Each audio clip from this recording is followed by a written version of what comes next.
Namaste, my dear friends.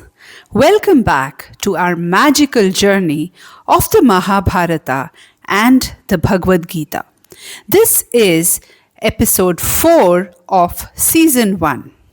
Before we begin today's episode, let us recollect what we learned in the last episode. King Shantanu married Satyavati. They had 2 children, Chitrangada and Vichitravirya. But fate had different plans. King Shantanu left the world and Chitrangada became the king. But sadly, Chitrangada lost his life in a battle. Now, Vichitravirya is the king, while the mighty Bhishma stood next to him, protecting Hastinapura with his wisdom. Everything seems to be peaceful once again. But life surprises us in ways that we never expect. Today's story tells us how 3 extraordinary princes were born. Princes who would change the fate of Hastinapura forever. Are you ready? Let's begin. Years passed. Young King Vichitravirya grew into a fine young man. Bhishma taught him everything a king should know. He learned courage, wisdom, he learned to care for his people. Now, Queen Satyavati thought, it is time for my son to get married. Around that time, the king of Kashi announced a grand Swayamvara for his 3 daughters.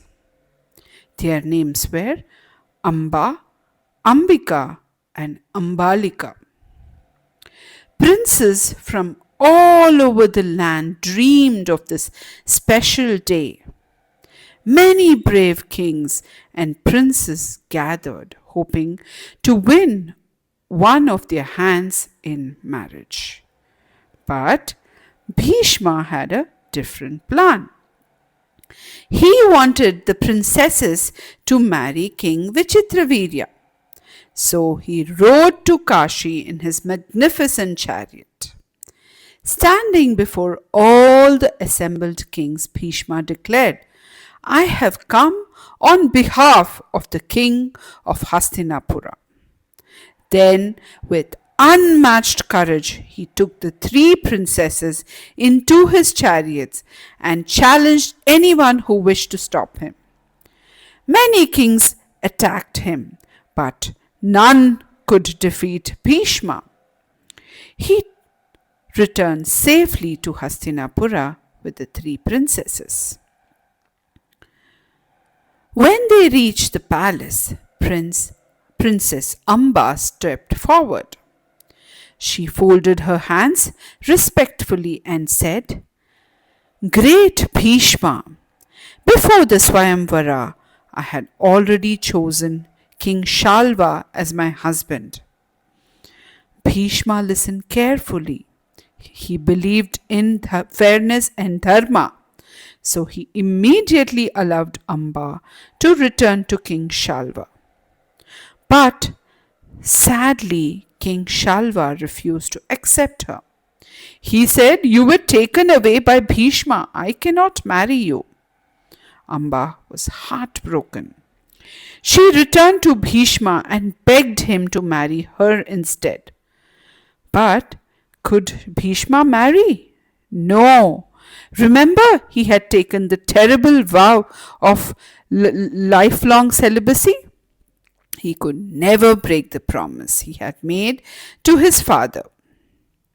With great sadness, Bhishma gently refused. Amba left the palace with a heart full of pain. Little did he know, her story was far from over. One day she would return and play a very important role in Bhishma's own destiny. But that's a story for much later. Now back to our main story. Meanwhile, the 2 princesses Ambika and Ambalika were happily married to King Vichitravirya. The kingdom celebrated once again. Everyone prayed that Hastinapura would now have a bright future. Years passed, but sadly, King Vichitravirya became seriously ill. Despite everyone's prayers, he passed away at a very young age. The palace once again fell silent. Queen Satyavati was filled with sorrow. She worried, who will now become the king? Who will continue our royal family? Then suddenly Queen Satyavati remembered something. Do you remember, children? A promise made many years ago, long before she became queen. Her first son had said, Mother, whenever you need me, simply remember me, and I will come. Who was that great sage? Yes, sage Vyasa. Satyavati closed her eyes and remembered her son. Almost immediately, the great sage Vyasa appeared before her. He bowed respectfully to his mother. Mother, you called me? How may I help you? Satyavati explained that the royal family had no successor. The future of Hastinapura was in danger. Following the customs of that time and with the consent of the royal family, sage Vyasa helped continue the dynasty. First, Queen Ambika gave birth to a baby boy. He was named Dhritarashtra. But because Ambika had closed her eyes when she first saw the sage, the baby was born blind. Later, Queen Ambalika gave birth to another son. He was named Pandu. Seeing the sage had made her face turn pale with fear, so Pandu was born with a pale complexion. Finally, a wise and kind maid servant welcomed the sage with calmness and respect, and she gave birth to a son named Vidura. Vidura was not born a king, but he would become one of the wisest and the most respected people in the entire Mahabharata. As the three boys grew, each one became very different. Dhritarashtra was incredibly strong, but he could not see. Pandu became a brave warrior and a skilled ruler. Vidura became famous for his wisdom, honesty, and sense of justice. None of them knew that one day their children would become the Kauravas and the Pandavas, and that their story would lead to the greatest war in history. Children, today's story teaches us two beautiful lessons. Lesson 1. Every challenge can be overcome. Life does not always go as we plan. Queen Satyavati faced many difficult moments, but did she give up? Instead of giving up, she searched for a solution.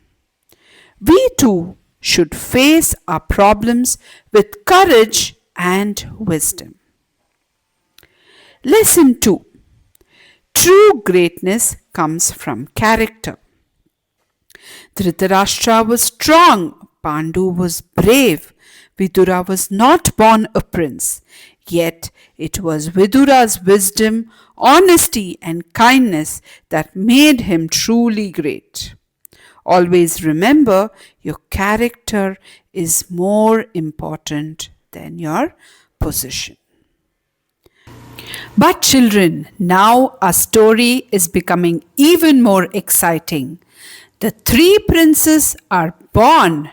Now, who will become the next king of Hastinapura?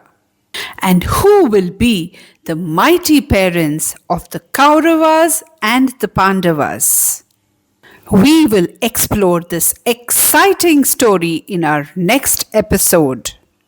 Until then, keep smiling, keep learning, and always follow the path of Dharma. Jai Shri Krishna.